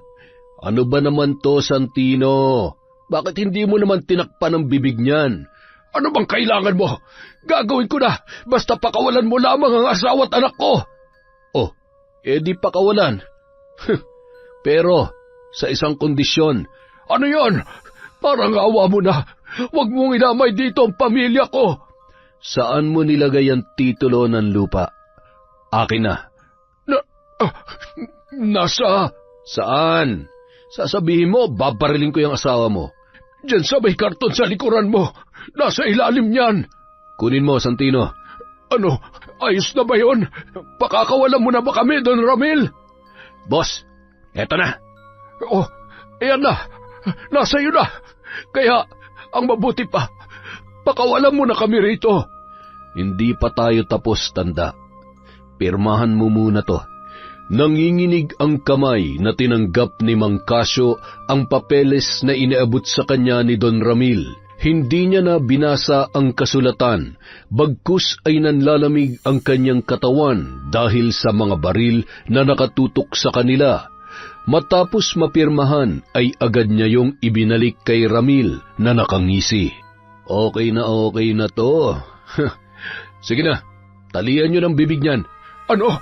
Hoy, Ramil, nakuha mo na ang gusto mo. Pakawalan mo na kami. Tinalian ng mga kalalakihan ang katawan ni Mang Casio at pati na rin ang kanyang bibig. Humahalakhak namang hinarap ni Ramil si Fatima. Agad niyang pinunit ang suot na bestida ng dalaga at hinalay sa harap mismo ng kanyang pamilya. Pinagpasapasahan pa ang babae na tila bola na pinaglalaruan. Walang nagawa ang kanyang mga magulang kundi ang panoorin kung paano binaboy ang kanilang anak. Tara na. Nagsasaya pa ako rito, boss eh. Lupay-pay na yung babaeng yan kaya aalis na tayo. Ang bihira naman oh. Nabitin ako nun ah. Talian niyo ang kamay ng babaeng yan, ha? Sige po, boss. Matapos sundin ang utos ni Don Ramil, ay agad na silang lumabas. Sinindihan ni Santino ang kandila at katol, pagkatapos ay inihagis yun sa loob ng kubo. Ilang minuto lang, biglang nagliyab ang kabuuan ng bahay. Nang makitang lumaki na ang apoy, ay saka lamang sila umalis. Samantala, lumuluhang tinitigan ni Fatima ang kanyang mga magulang at kapatid na nakatali sa dingding. Hindi niya kayang pakawalan ang mga ito sapagkat nakatali rin ang kanyang kamay. Nagliyab na ang buong paligid at gumagapang na rin yon papunta sa bubong, kung saan naroon ang kanyang pamilya. Walang saplot na tumayo ang dalaga at nilapitan ang kanyang mga magulang. Ang sama nila. Magbabayad sila sa ginawa nila sa atin. Matapos sabihin yon ng dalaga, ay bigla na lamang may nahulog na nagbabaga sa kanyang harapan, at yon ay tumama mismo sa kanyang kapatid. Unti-unti na ring nasunog ang katawan ng kanyang mga magulang. Walang nagawa si Fatima, kundi nagmadali na lamang papalabas. Sa pagkakataong yun ay kita niya kung paano tinupok ng apoy ang kanyang pamilya. Paika-ika siyang nagtungo sa kagubatan. Walang saplot ang katawan at nakapaalamang. Nang makarinig siya ng halakhakan ay agad siyang tumakbo papalayo. Ngunit dahil sa dilim ay hindi niya nakita na mayroon palang bangin, kung kaya't nahulog siya roon at bumagsak sa may sapa. Sa kabilang banda, habang namumulot ng panggatong si Eugene ay napadpad siya sa may ilog. Doon ay naghilamos ang binata at naghugas ng paa. Pauwi na sana siya nang mapansing may tao sa may pangpang. Agad niya yung nilapitan at sinuri. Babae, buhay pa ba to? Naku, magkasala na sana sa Diyos pero bakit wala tong damit? Parang humihinga pa naman. Iniwan niya muna ang babae sa may batuhan at tinawag ang kanyang lola. Ibinalita niya sa matanda ang kanyang nakita. Totoo nga la. Ano ka ba? Bakit hindi ba kayo naniniwala sa akin? Oo, palabiro at mukha akong clown pero seryoso nga po. Samahan niyo ako para maniwala kayo. Hoy, Eugene! Pag ako binibiro mo lamang, nako, mahahampas ka talaga nitong tungkod ko. Lola Sita naman. O sige, deal. Pero kapag napatunayan ko sa inyo na nagsasabi ko ng totoo, itatali ko kayo dyan sa puno ng mangga. Ano, pahig kayo? Aba, tingnan mo itong batang ito. Hinapon pa ako. Hoy, sino ba nagpapakain sa'yo, ha? Joke lang naman yun, la. Pero totoo nga yung sinasabi ko. Ay, sige na. Tara na. Napakaingay mong bata ka. Gwapo naman. Ay, siya nga pala. Lola, magdala po kayo ng damit, ha? Ayoko kasing nakakakita ng nakahubad na babae. Humalakhak pang nagpatiuna si Eugene. Nang makitang sumunod ang matanda sa kanya, ay agad niya yung inalalayan. Nakarating sila sa bahagi ng ilog kung saan iniwan ng binata ang babae. Ayun po, Lola, oh. Tingnan nyo, mukhang buhay pa naman yan. Kayo na po ang pumunta ron, wala kasing damit eh. Mahahampas talaga kitang lalaki ka, makita mo. Nakangisi na lamang na pinagmasdan ni Eugene ang matanda. Nang makita niyang sinuotan na ng damit ng kanyang Lola Sita ang babae, ay agad na rin siyang lumapit. Buhatin mo, dalhin natin siya sa bahay. Ako po? Ay, hindi, ako. Ako yung magbubuhat? Ay, Lola naman eh. Ikaw ang magbubuhat. Ano nga naman ako? Hindi ko kaya yan at baka lalong mabali itong mga buto-buto ko. Oo na, pero buhay pa nga ba, Lola? Humihinga pa naman. Gamutin natin ang kanyang mga sugat. Kawawa naman. Ano kaya nangyari sa kanya? Hula ko, baka pinagsamantalahan to. Wala kasing damit, Lola eh. Ay nako, chismoso ko talaga. Bakit? Bawal ba? Pambabae lamang yon, ugok. Nagpauna ng naglakad ang matanda, habang nakasunod sa kanya ang apo na buhat-buhat ang dalagang walang malay. Nang makarating sa bahay, ay inihiga ni Eugene ang babae sa banig. Lagyan mo ng langis ang buo niyang katawan. Yung langis na ipinapahid ko sa tuwing sumasakit ang tuhod ko. Ayoko nga. Kayo na lang, Lola. Babae yan eh. Nahiya ako. Hindi ka talaga maaasahan na bata ka. Uy, wawa. Para namang hindi ako nagbuhat sa kanya. Oh, ano ngayon? Sinusumbatan mo ba ako? Ang akin lang naman, utusan niyo na lang po ako ng kung ano-ano. Wag lang pong iharap sa mga babae. Ay sus, binata na talaga itong apo ko. Dapat nagpapatuli ka na. Ay, huwag ka naman maingay, la. Binatang-binata na po ako. Makakagawa na nga ng bata eh. Aba, hoy, anong sabi mo? Lola naman, joke lang yun.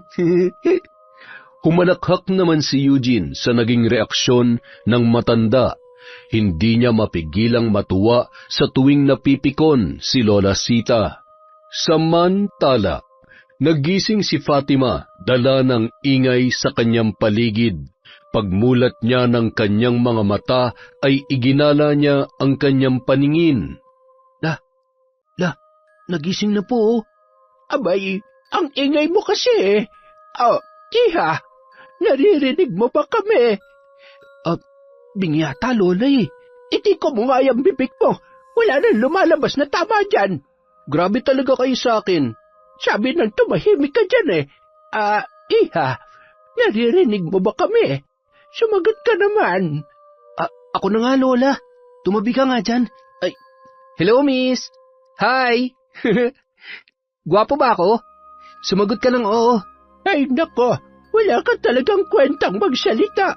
Sagutin mo na kasi ako, miss. Mabubugbog pa ako ni Lola nito eh. Mahampas talaga kita. Sige na, magpakulo ka na lamang doon ng tubig. Tumatawan na lamang na umalis si Eugene sa harapan ng kanyang Lola Sita. Sa pagkakataong yun, ang matanda naman ang naiwan kasama si Fatima na hindi pa rin nagsasalita. Iha, pagpasensyahan mo na ang apo ko, ha? Mapagbiro lang talaga yon, pero mabait naman. At saka, normal lang yung pagbabangayan namin. Baka kasi, akalain mo na nag-aaway kami. Ay, siya nga pala, hindi ko siya tunay na apo. Hindi kami magkadugo. Nakita ko lang siya noon sa may eskanita. Mga nasa 10 buwan pa lamang siya noon. Kaya dahil sa awa ay binuhay ko siya. Binihisan at pinag-aral. Sobrang saya ko ng mga panahong yon kasi binigay siya sa akin ng Diyos. Wala kasi akong asawa, iha, at saka walang nagtatangkang lumapit sa akin kasi anak daw ako ng isang mambabarang. Yun yung kwento ko. Ikaw, ano ang kwento mo? Saan ka nang galing? Nasaan po ako? Nandito sa bahay namin. Nakita ka kasi ni Eugene sa may pangpang. Wala kang malay. Nabuhay pa pala ako? Ano yon? Pasensya na, medyo may pagkabingi ako. Siya nga pala, ako si Lola Sita, at yung apo na tinutukoy ko ay si Eugene. Ikaw, ano ang pangalan mo? Pwede bang patayin niyo na lamang ako? Ha? Ay, Diyos ko! Ano bang pinagsasasabi mong bata ka? Ayoko na pong mabuhay. Kaya parang awa niyo na, patayin niyo na lamang ako. Ano ka ba? Kumalma ka, iha. Ano ba nangyayari sa'yo at nagkakaganyan ka? Pwede ka namang magkwento sa akin. Makikinig ako. Huwag ka mag-alala. Mabuting tao kami at hindi ka namin sasaktan. Paano bang mabuhay? Sabihin niyo sa akin. Kasi ang hirap mabuhay na wala na ang mga taong nagsisilbing rason kung bakit ka lumalaban. Kaya niyo bang harapin ang bukas na wala ng mga mahal niyo sa buhay? Lalaban pa rin ba kayo kahit hindi niyo na alam kung para kanino? Nakuha niyo na ba yung pinupunto ko? Naiintindihan kita, iha. Sige lamang. Ilabas mo lang. Hindi niyo po ako naiintindihan. Namatayan na ba kayo ng pamilya? Kasi ako, sa mismong harapan ko pa. Pero, alam niyo kung ano'y kinakagalit ko. Kasi hindi ko sila nailigtas. Wala ako nagawa para tulungan sila. Alam niyo po yung kapatid ko na walang kamuwang-muwang, dinamay ng mga walang kwentang gahaman sa pera. Tinupok ng apoy ang pamilya ko. Ang sakit po nun. Ang sakit-sakit.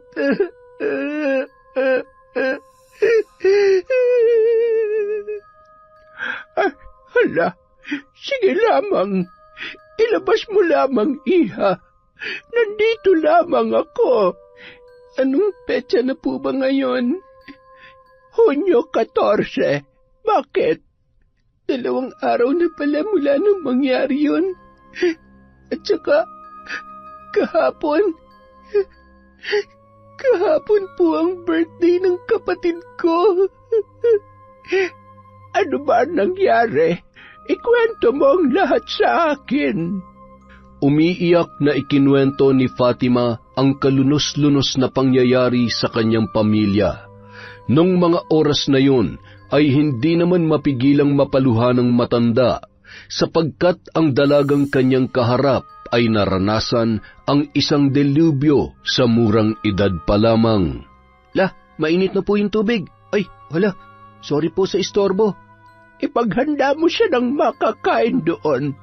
Opo, Lola. Pasensya na po talaga. Sa pagkakataong yun, nahihiyang umalis si Eugene. Nagtungo siya sa kusina at ipinaghanda na makakain ang dalagang kanilang bisita. Tatawagin niya na sana ulit ang kanyang lola pero hindi na kailangan dahil paglingon niya ay nasa likuran niya na ang babae at ang matanda. Paika-ika namang naglakad si Fatima dulot ng mga mahapding sugat sa kanyang binti. Tinulungan naman siya ng binata sa pag-upo. Nang matapos ay nagpahinga muna saglit si Fatima at naglakad-lakad sa labas. Napansin niya na ang mga bahay ay nasa gilid lamang ng kalsada. Napalingon naman siya sa likurang bahagi. Doon ay mayroong ilog. Sa mga nakita ay hindi maiwasan ng dalaga ang mapahagulhol. Iniisip niya pa rin ang mga nangyari at ang kanyang kapatid na inosente na dinamay pa ng mga lalaking walang awang bumaboy sa kanya. Napahinto naman sa pag-iyak ang dalaga nang maramdamang may presensya ng tao sa kanyang likuran. Ayos lang yan. Iyak mo lang. Hindi ka naman namin huhusgahan. At saka, nakwento na pala sa akin ni Lola ang mga nangyari sa'yo. Pero, huwag ka mag-alala. Mapagkakatiwalaan mo kami. Salamat kung ganon. Ilang taon ka na pala? 19. Ikaw? 20. Pero isip bata pa rin.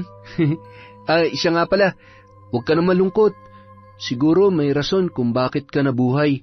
Isipin mo na lang na nasa langit na ang pamilya mo at pinagmamasdang ka nila. Nakangiti ang mga yon kasi alam nilang ligtas ka. Teka, magulo ba akong kausap? Pero, hayaan mo na. Naiintindihan mo naman, di ba? Kahit anong salita pa yan, hinding-hindi yan tatalab sa akin. Kaya, pasensya ka na, Eugene. Naiintindihan ko. Siya nga pala, ikaw alam mo ang pangalan ko pero ikaw hindi ko alam ang pangalan mo. Fatima ang pangalan ko. Hi Fatima. Nice to meet you. Pasensya ka na ha. Hindi kasi ako nakakaintindi ng Ingles eh. Ay, ganun ba? Pasensya na. Ang sabi ko, ikinagagalak kitang makilala. Ako rin. Hindi ka ba nakapag-aral? Ibig kong sabihin, pwede kitang turuang mag-English kahit kaunti. High school lang yung natapos ko pero may alam naman ako na kaunti. Huwag na. Hindi ako interesado. Salamat na lang. Sige. Sabi mo eh. Ilang saglit lang, tinawag na sila ng matanda, kung kaya't pumasok na ang dalawa sa loob ng bahay. Inalalayan pa ni Eugene ang dalaga dahil hindi ito makalakad ng maayos. Sa bahay ni Lola Sita na muna tumira pansamantala si Fatima sapagkat walang kilalang kamag-anak ang dalaga. Sa ilang araw na pananatili niya roon ay tahimik lang siya at kung kinakausap ay tila wala sa kanyang sarili. Isang araw, habang nakaupo sa sofa si Fatima ay bigla na lamang siyang inalok ni Eugene ng merienda. Napangiti pa ang binata at medyo nahihiyang napakamot ng ulo. Ayos ka lang ba? Kahit kailan, hindi ko na siguro mararamdaman yan. Kaya tigilan nyo ng pagtatanong sa akin ng ganyan. Pasensya na pero minsan pwede naman tayong magpanggap na masaya kahit sa kaloob-looban natin ay nadudurog na tayo. Ipakita natin sa ibang tao na ayos lang tayo kahit hindi naman talaga. Alam mo, ganyan ako. Lagi ako nagbibiro tsaka tumatawa. Pero ang totoo, nasasaktan na pala. Makikita mo, parang wala lang akong problema, pero ang totoo, meron. Alam mo naman na, ampun ako, di ba? Hindi ko alam kung sino ang mga magulang ko. Kung anong mukha nila. Yun ang nagpapalungkot sa akin. Kasi, parang ang laki ng kulang sa buhay ko. Pero, huwag kang umiyak. Matibay ka. Yun ang lagi kong sinasabi sa sarili ko. Bakit mo sinasabi sa akin yan? Para malaman mo na hindi ka nag-iisa. Namatayan ka na ba? Hindi pa, pero yung pakiramdam na may taong parte ng buhay mo na hindi mo pa nakikita, para na rin silang namayapa na. Gets mo ba? Ay, siya nga pala, kilala mo bang may gawa sa inyo niyan? Si Don Ramil, yung mayamang negosyante sa kabilang barangay. Kilala mo ba siya? Sikat yata yun eh. Si Don Ramil? Sigurado ka? Oo, kilalang tao yun eh. Sa pagkakaalam ko nga, napakabait niya kasi laging tumutulong sa mahihirap. Bukod pa ron, usap-usapan na tatakbo siya bilang mayor sa lungsod natin. Napaka-plastic ng taong yon. Walang hiya. Pakitang tao lang at napaka-kriminal. Hindi mabait yon. Mabait ba yung taong nanggigipit at pumapatay ng ibang tao? Salamat sa Diyos at ligtas ako, pero sisiguruhin ko maghihiganti ako. Paano? May baril ka ba? Babarilin mo? Fatima naman, baka makulong ka niyan. At saka, hindi basta-bastang kakalabanin mo. Pero, may naisip akong paraan. Ano yun? Wala akong pakialam kung ikakapahamak ko pa. Gagawin ko lahat. Mabigyan lang ng hustisya ang pagkamatay ng pamilya ko. Barangin mo. Magpatulong ka kay Lola Sita. May kaalaman siya sa pambabarang. Sinisiguro ko sa'yo mapagdurusa mo sila. Meron pa bang ganyan ngayon? Tsaka, totoo ba yan? Ang alam ko, kwento-kwento lang ang tungkol dyan eh. Para maniwala ka, tanungin mo si Lola. Naku, napakalupit kaya nun. Napatahimik na lamang si Fatima ng mga sandaling yun at inisip niya ang tungkol sa mga sinabi ng binata. Kinagabihan, sa loob ng kwarto ay nakahiga ang dalaga habang ang matanda naman ay abala sa pagrorosaryo. Oh, Fatima, bakit hindi ka pa natutulog? Hinintay ko po talaga kayong matapos. Abe, bakit naman? Meron bang problema? May nabanggit po kasi sa akin si Eugene. Sabi niya may kaalaman daw po kayo sa pambabarang. Gusto ko po sanang magpaturo sa inyo. Nako, sigurado ka ba? Hindi basta-basta ang kasanayan na ito, Fatima. Gusto ko pong ipaghiganti ang pamilya ko. Kaya sana naman tulungan niyo ako. Matagal ko nang itinago ang mga gamit ko sa pambabarang. Pero handa kong buksan ulit yon kung yun ang paraan para makatulong ako sa iyo. Salamat po, Lola Sita. Matapos ang usaping yon ay natulog na ang dalawa. Sa panaginip naman ng dalaga ay naroon pa rin ang muka ng mga taong pumatay sa kanyang pamilya. Hindi siya mapanatag hanggat hindi niya nabibigyang hustisya ang kalunos-lunos na pangyayaring yon sa kanyang mga magulang at nakababatang kapatid. Kinabukasan, tinuruan na siya ng matanda ng mga ritual at orasyon sa pambabarang. Noong una, nahihirapan siya, ngunit iniisip na lamang ng dalaga na para yon sa kanyang pamilya. Kaya kahit mahirap ay pilit niyang pinagtiyagaan. Araw-araw silang nagsasanay ni Lola Sita hanggang sa matuto at makabisa na rin ni Fatima ang lahat ng mga itinuro ng matanda. Makalipas ang 10 buwan, naging eksperto na ang dalaga sa larangan ng pambabarang. Walang palpak at parang naging isang veteranang mambabarang na si Fatima. April na. Malapit na ang May. Naku, eleksyon na naman. Balita ko, may pagpupulong na gaganapin dito sa barangay natin si Don Ramil. Grabe, talagang mabango ang pangalan ng future mayor na yun ah. Yung tinitingala ng mga tao ngayon, luluhod din yan sa harapan ko balang araw. Hindi na lamang umimik pa ang binata sa sinabi ni Fatima. Masama namang nakatingin ang dalaga sa tarpaulin na nakadikit sa puno.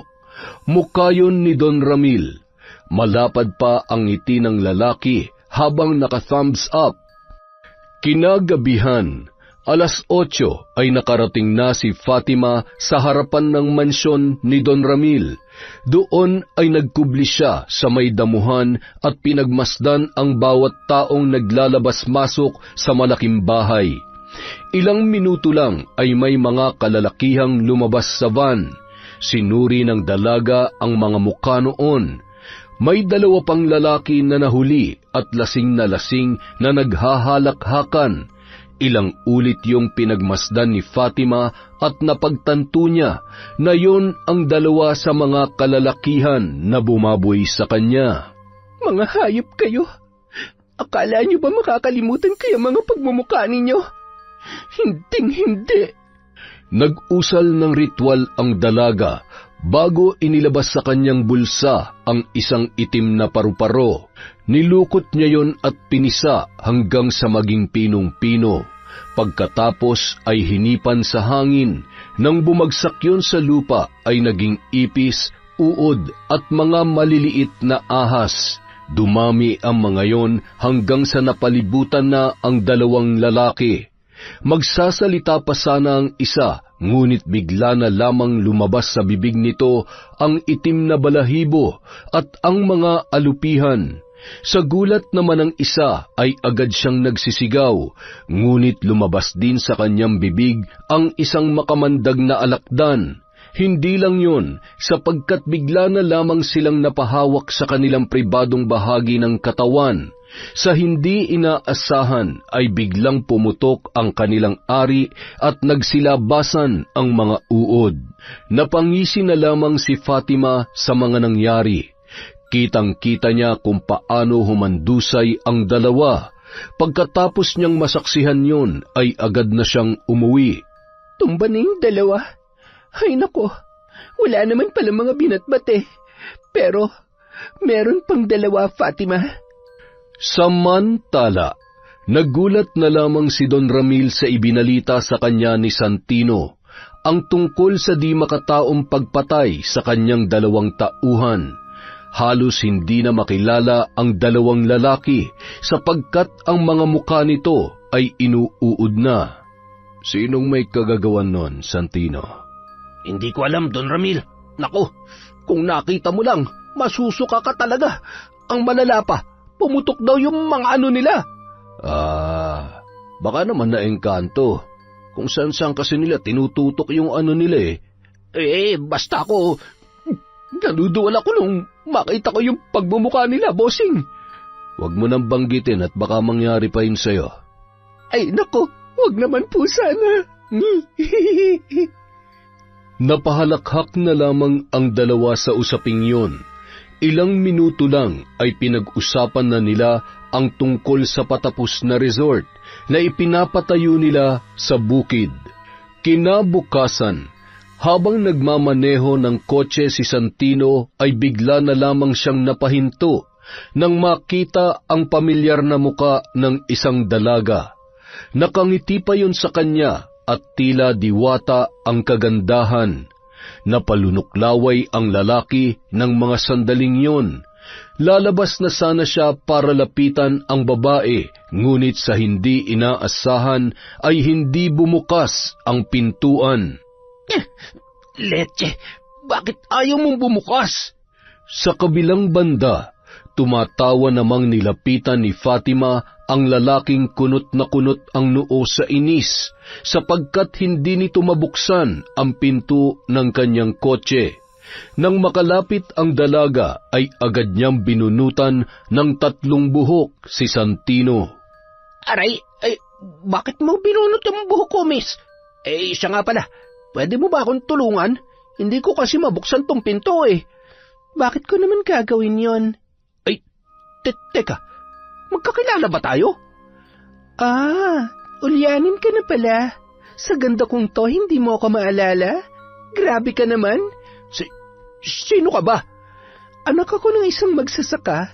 Yung sinunog niyong pamilya. Ano? Imposible. Gawin nating posible. Anong gagawin mo? Tulong! Tulungan niyo ako! May baliw na babae rito! Napakaingay mo namang duwag ka.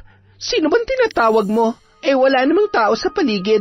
Bakit kasi huminto ka pang utu-utu ka? Patuloy lang sa pagsigaw ang lalaki. Gusto niyo mang lumayo sa lugar na yon ay hindi niya magawa dahil hindi umaandar ang kotse. Humahalakhak naman si Fatima sa asal ng lalaki. Sa pagkakataong yon may inusal siya sa hangin. Kasabay noon ay ang pagputok ng pribadong bahagi ng lalaki. Lumabas doon ang mga uod na gumagapang sa buong katawan ni Santino. Napasigaw ito sa sakit at halos isumpa na ang dalaga. Ilang minuto lang hinipa ni Fatima ang 3 buhok. Bumagsak yon sa loob ng kotse at nung mga sandaling yon, unti-unting gumapang ang 3 malalaking bulate palapit sa lalaki. Buti nga sa'yo. buhay ka pa, inuuod ka na. Tandaan mo, nawalan ako ng pamilya dahil sa inyo. Kaya lasapin mo ang paghihiganti ko. Matapos sabihin yon ay agad nang umalis ang dalaga. Pakanta-kanta pa siyang bumalik sa bahay ni Lola Sita. Sa pagkakataong yun, pakiramdam niya ay nawala ang bigat na kanyang dinadala. Samantala, nakarating kay Don Ramil ang pagkamatay ni Santino. Dahil sa nangyari, hindi niya mapigilang kabahan. Halos lahat ng mga pinagkakatiwalaan niyang tauhan ay namatay sa hindi matukoy na dahilan. 12:00 na ng gabi nang maisipang matulog ni Don Ramil. Nang mahiga na siya ay parang may biglang malamig na hangin ang dumadampi sa kanyang katawan. Nang maipikit niya ang kanyang mga mata ay may refleksyon siyang nakikita. Isang babae na sunog ang katawan. Masama yung tumingin sa kanya. Napamulat na lamang ang lalaki habang hinahabol ang kanyang hininga. Bigla na lamang niyang naramdaman ang pagtubo ng kung ano sa kanyang muka. Yun ay parang mga tagihawat na kung hahawakan ay lumalaki at dumarami hanggang sa maging pigsa. Agad na tumayo si Don Ramil at lumapit sa salamin. Sa pagkakataong yon, nakita niya ang kanyang refleksyon. Ngunit nagulat siya nang biglang may dumaang itim na anino sa kanyang likuran. Napalingon pa siya roon pero pagtingin niya ay wala namang tao, kung kaya't ibinalik niya ang tingin sa harapan. Sa pagkakataong yon, bigla na lamang natulala ang lalaki, sapagkat isang babae ang nakikita niya sa refleksyon. Mapula ang mga mata nito habang nakasuot din ng pulang bestida. Sino ka? Layuan mo ako! Sa pagsigaw niyang yon, bigla na lamang siyang nakarinig ng iyak ng bata.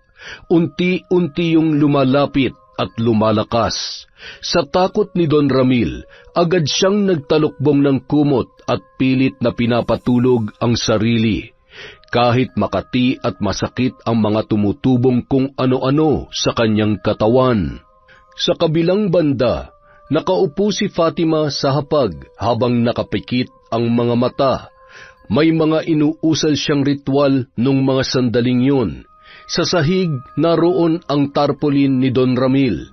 Napapalibutan yon ng dosenang kandila na kulay itim, habang ang kanyang muka ay halos ibinalot sa pulang sinulid.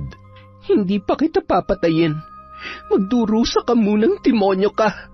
Pagkatapos sabihin yon ng dalaga ay pinatay niya na ang kandila at natulog. Kinaumagahan, nagising na lamang si Don Ramil nang maramdaman ang paghapdi ng kanyang kaliwang paa. Nang tingnan niya yon ay malaking hiwa na tila nakaapak ng isang babasaging bagay. Pilit na inaalala ng lalaki ang mga nangyari, ngunit hindi niya maalala kung saan nakuha ang sugat na yon. Agad naman siyang tumayo at paika-ikang naglakad. Tiningnan niya sa salamin ang kanyang muka at buong katawan. Wala naman. Panaginip lang yata yung kagabi ha. Kahit masakit ang talampakan ay pinilit niyang gumalaw. Sa mga oras na yun ay naghanda siya sapagkat may gagawin siyang pagpupulong o pangangampanya sa kabilang barangay. Pagkatapos ay agad na siyang nagtungo sa lugar. Malaki pa ang ngiti ni Don Ramil habang nakipagkamay sa mga tao. Nagsimula na siya magsalita sa entablado.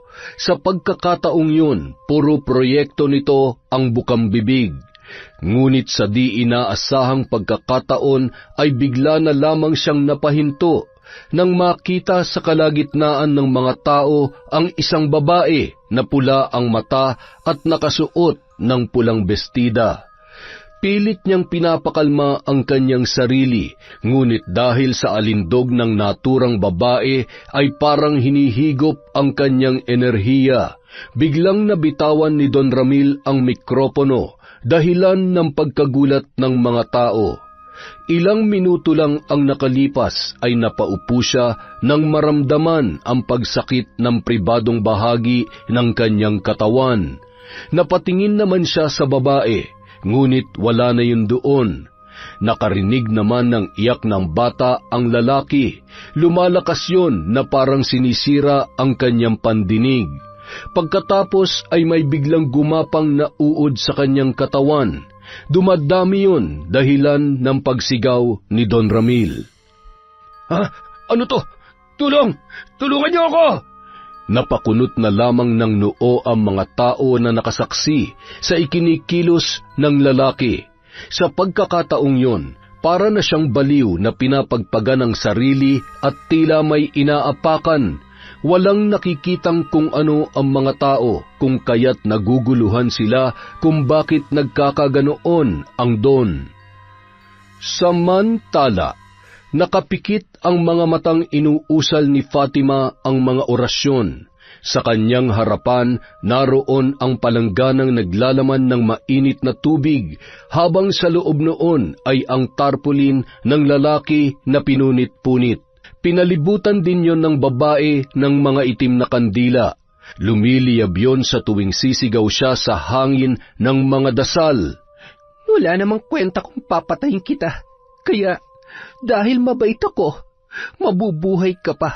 Magpasalamat ka dahil nasa tamang wisyo pa ako. Matapos banggitin yon ng dalaga, ay inhinto na niya ang kanyang ginagawa. Iniligpit niya ang mga gamit at ibinalik yon kay Lola Sita. Nang mga sumunod na araw, usap-usapan sa buong lungsod ang pagkabaliw ng isang kandidato sa pagka-mayor na si Don Ramil. Palakad-lakad na raw ito sa daan nang walang saplot.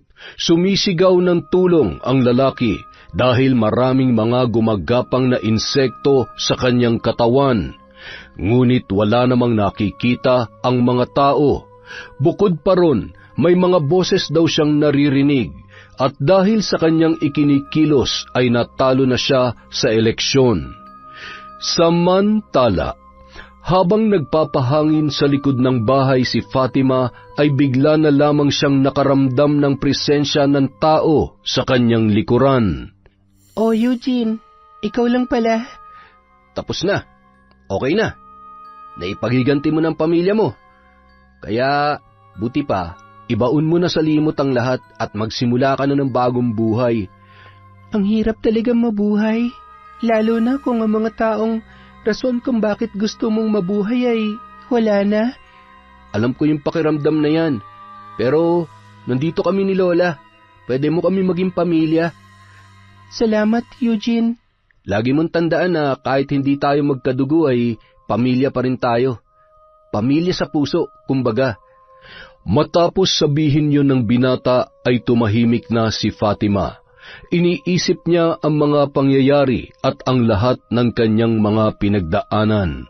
Makalipas ang ilang buwan, nagkamabutihan na sina Eugene at Fatima at kalaunan ay naging magkasintahan. Suportado lang sila ng kanilang Lola Sita at masaya ang matanda sapagkat maaliwalas na ulit ang muka ng dalaga. Kasama pa rin ni Fatima ang bangungot ng kanyang buhay, ngunit kinaya na lamang niya yung ibaon sa limot at ginawang motibasyon para lumaban. Para sa kanya, may rason kung bakit nangyari ang lahat ng yon. Sa mga araw na lumipas, wala siyang inaksayang oras, at sa pagkakataong yon ay itinanim niya na sa isip na hindi niya sasayangin ang pangalawa niyang buhay. Yon! Isa na naman pong malupit na kwento mula sa Kwentong Enteng. Maraming salamat po sa inyong suporta. Mahal na mahal po kayo ni Enteng. Dahil dyan, meron po tayong shout out again. Simulan po natin kay Elica Beltran. Hi kay Zilpa Hara Raikart, kay Corazon Ingay. Hello po kay Ka Amats TV. Shout out kay Clarkson Basto. Hello po kay Dimples Yumi, kay Emma Dumato, kay Michelle. Hi kay Sheena Enriquez, Evelyn Reyes, Cataleja Soto, Mary Anyao. Hi kay Glessy from Kuwait, kay Genevieve Virtusio, kay Charlene Gumansing. Shout out po kay Alfredo Siguya, kay Febe Ranyada. Hi din po kay Asodisen Serila, kay Kurt Mina, kay Rose Kitts Akshu. Hi kay Cliven Dubalan, kay Basanta Mila, kay Monica Nieves, kay Lynette Reparado. Hello po kay Resel Galope, kay Judy Sabelina, kay Natividad Tolibao. Hello po kay Mira from Batangas, kay Jeren Beter, kay Rose Saavedra, Austria. Shout out po kay Chrisgel Mamado, kay Mariam Duca, kay Edgardo Fontanilla, kay Hermie Metoda. Hi po kay Ella Heda. Hi din po kay Alexis Luge from Santiago, Isabela. Shout out po kay Mel Santarita, kay Mai Hani, kay Iza Nix. Shout out po kay Irma Umali, kay Vicky Abut, Elizabeth Dungka, kay Betty Kalinaw, kay Hana Maylin Sesgundo. Shout out po kay Shauma TV, kay Merly Pura, kay HJH, kay Analie Vallega, kay Gay Samodio, kay Abigail Sugama of Tokyo from Daisy Dulatre. Hi po kay Scarlet Sky Maniego, kay Rosette Ersando, kay Roel Banga. Hello din po kay Milaine Jordaline Concepcion, kay Manilyn Edusma, kay Kat Burglar Cutie, kay Manny Maniego, Rebecca De Castro, Norsen TV. Shoutout din po kay Roslyn Jimenez, kay Rai, kay Susana Llobrera, kay Maria Benitez po. Hi kay Daiben. Ako si Bru. Hello. Hi kay Billy Ray, kay Jenny May, at kay Ray Buendia from Lucy Buendia. Hello po kay Baby Lou Huen, kay Diana Grace Embalzado, kay MGS14, kay Annalie Jong, kay Irene Espino. Hello po kay Jose Perillo, kay Christy Gaitan, kay Pureza Tagiwalo, kay Kimpoy Feliciano. Shout out po kay Trio Cavibes, kay Manisan Mamot Mapadtaya. Hi po kay Mirna Alfaro, kay Merly Fatalia, sa Cabral family from Estela de Silva, kay Junel Fuentes, kay M. Rose Strong OFW in Kuwait. Shoutout din po kay Alma Naong, kay Jeva Cabrera at Tintin Desbaro from Diana Henova. Hi kay May Megs, kay G. Ayos, Lydia Lopez, Janica de Mesa, Purificacion Pasinoble, kay Jessie, Kyan, Andrea, Alges, Jason, at kay Bunso Jefferson from Jessica Sobremonte. Hello po kay Elizabeth Maramot, kay Matthew Sadigo, kay Jennifer Sacris, kay Marilyn Dumagsa, kay Jacqueline Saison. Hello din po kay Aaron Azedal, kay Rizen Ryle, kay Mary Grace Grefaldia, kay Josie Aniban, kay Doris Estander, kay Sean, Samuel at Sebastian from Chonchamcheb. Maraming salamat po sa walang sawang pagsuporta sa Kwentong Enteng. Mahal na mahal po kayong lahat ni Enteng. Huwag po kayong magkakasakit, huwag po kayong pagpapabaya sa sarili nyo. Aligaan po natin ang mga sarili natin. Maraming salamat po mula sa Kwentong Enteng.